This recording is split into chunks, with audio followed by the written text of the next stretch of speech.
torcedor, tudo certo? Deixa eu falar com vocês a respeito da tabela do Campeonato Brasileiro, porque o Grêmio teve mais sorte do que juízo. Será que é mais sorte do que juízo?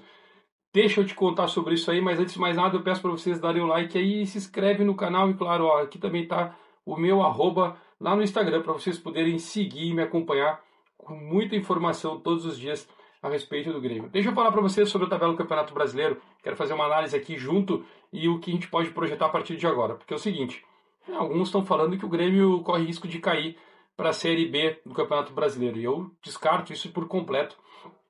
Até porque essa era uma rodada muito interessante e onde os clubes que poderiam ultrapassar o Grêmio ou chegar próximo não venceram. Vamos lá. O Atlético Goianiense acabou vencendo, Cuiabá perdeu, Fluminense e Corinthians, dois grandes do futebol brasileiro, não conseguem sair da zona de rebaixamento.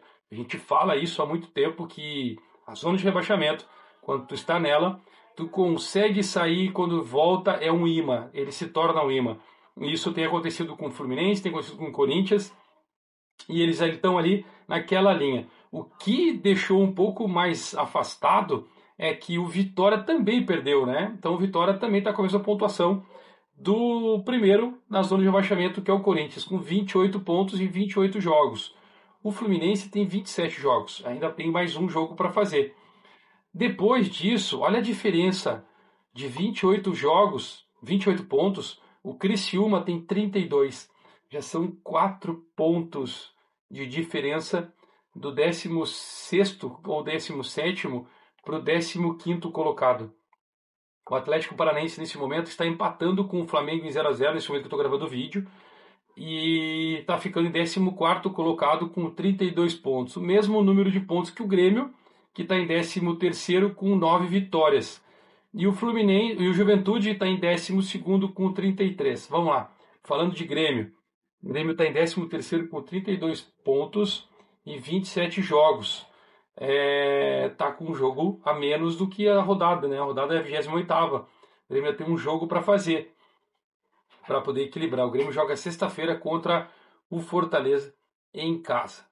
E a gente pode já projetar isso, até porque o Grêmio conseguiu um ponto espetacular contra o Botafogo. Ninguém imaginava que o Grêmio conseguiria esse ponto com o Botafogo.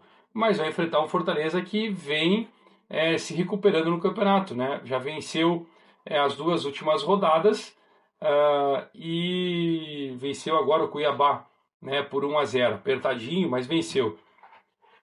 O Grêmio pega o Fortaleza sem o técnico Renato, que está fora da Coisa Mata por cumprir suspensão. E depois, no próximo jogo, é o Clássico Grenal. Bom, a partir dali, tudo pode acontecer. E aí a gente tenta entender o que o Renato quer fazer a partir de agora. Porque o jogo que ele fez contra o Botafogo, o time que ele escalou, eu achei bem interessante. E vou dizer mais, o PP me surpreendeu entrando como um segundo volante. Era Dodi e Vila Sante jogando antes, o Dodi como primeiro, o Vila Sante como segundo, às vezes eles mudavam de posição, mas o Vila Sante cravado como primeiro volante me deixou... E já era para ter sido isso, né? Desde o início ele ser o primeiro. É que o Dodi, quando jogou como primeiro volante, ele foi muito bem.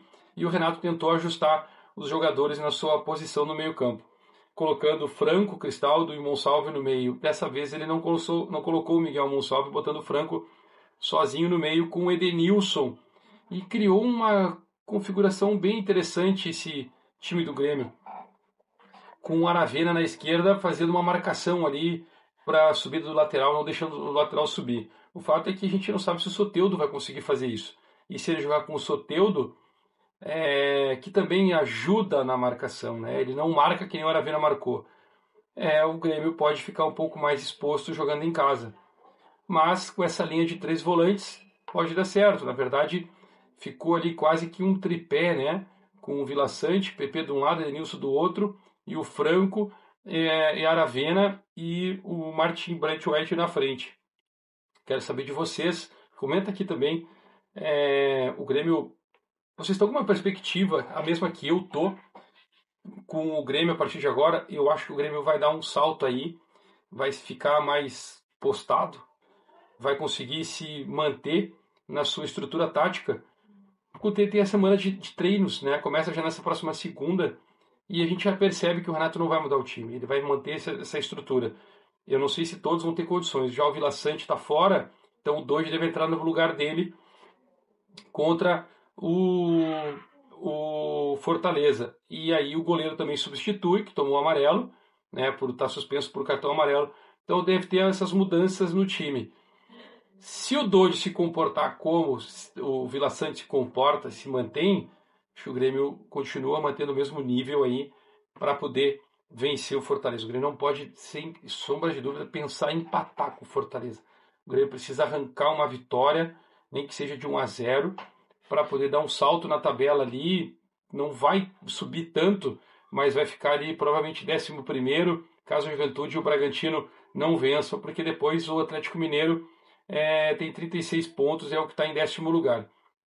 Mas o Grêmio já entra numa área de classificação de Copa Sul-Americana. É pouco para quem pensa em Grêmio, mas é muito e muito comemorado por tudo que o Grêmio passou nessa temporada. E quando o Renato fala que o Grêmio sofreu por conta das enchentes, se eu tiver oportunidade, faço o convite para vocês para me acompanharem no próximo jogo do Grêmio com Fortaleza. Eu quero tentar fazer essa pergunta para o Renato, exatamente quando ele fala sobre as enchentes, né? O que ele realmente quer dizer? Não é só o sofrer por conta das enchentes.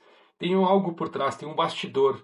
Eu sei e eu quero trazer para vocês. Então, vocês me acompanhem para vocês poderem entender o que o Renato vai responder, porque eu também vou fazer esse recorte e vou postar para vocês. Bom, na tabela de classificação do Campeonato Brasileiro, todos os outros clubes venceram e isso distanciou um pouco. E a gente já pode trabalhar aqui numa questão de G7, G8. G8, Campeonato Brasileiro, eu acredito que ele tem algumas particularidades. Do primeiro ao terceiro colocado é uma competição. Botafogo, Palmeiras e Fortaleza estão disputando o Campeonato Brasileiro, o título do Campeonato Brasileiro. Olha só, o Grêmio vai enfrentar o Fortaleza.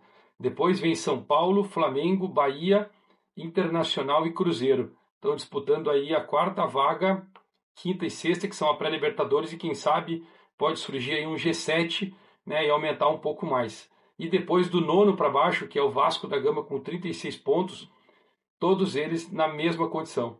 Todos estão na mesma condição até o Criciúma. Então vamos lá, Vasco com 36, Atlético Mineiro 36, Bragantino, Juventude, Grêmio, Atlético Paranaense e Criciúma. E aí os 5 na linha de rebaixamento com Vitória, Corinthians, Fluminense, Cuiabá e Atlético Goianiense. O campeonato está bem distribuído, bem dividido, mas o Grêmio não disputa a linha do rebaixamento. O Grêmio disputa uma vaga na Sul-Americana e eu acho que é esse o objetivo, chegar mais próximo possível. O fato é que tem alguns jogos para vencer. Tem jogos na arena. E vai precisar contar com o torcedor. Vai, comenta aqui o que vocês acham. O Grêmio não está brigando pelo Z4. Está brigando sim por uma vaga na Sul-Americana. Daqui a pouco a gente volta.